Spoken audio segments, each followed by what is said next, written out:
No escape from Brexit black hole?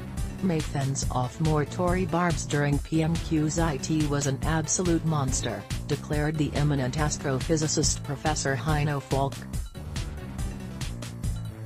The heavyweight champion of black holes in the universe.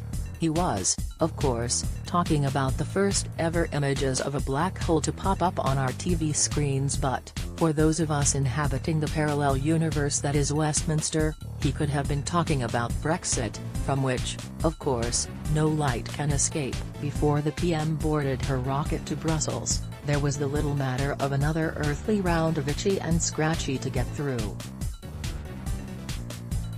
Although it has to be said, for once, a subdued atmosphere hung over the Commons chamber for PMQs. When Essa appeared, the usual roar of approval was replaced with a mild groan of resignation.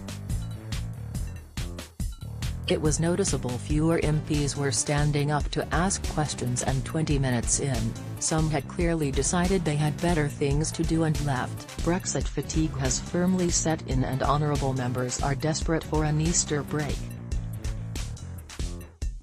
Given Labour is in constructive talks with the enemy on finding a way out of the political black hole impossible, of course, Jezza made only scant reference to Britain's happy and serene jettisoning from the Brussels mothership and instead vented his spleen about the rise of child poverty, but, like last week, he didn't have to try to duff up the PM on Brexit. Tory MPs did it for him. Craig Tracy, the Warwickshire berserker, said the best way to respect the Conservative Party's manifesto commitments, to leave the customs union and single market, was, rather than deliver the diluted deal which is unrecognisable to many of us who voted to leave, is to go under WTO rules. His colleague Henry Smith suggested the £1 billion a month the UK would pour into EU coffers on an extended delay could be better spent on tackling crime, finding schools and providing tax cuts. But it was the SNP's Highland chief who tried to goad the PM from the opposition benches over Brexit, decrying the prospect of a backroom deal being cooked up by Deza and Jezza and asking if a second poll had been offered up.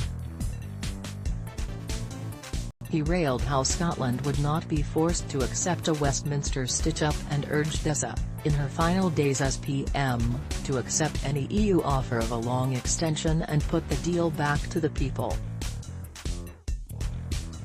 But the PM calmly sought out the button marked nationalist fury on the dispatch box and, pressing it, noted how Scottish independence would have meant taking Scotland out of the EU.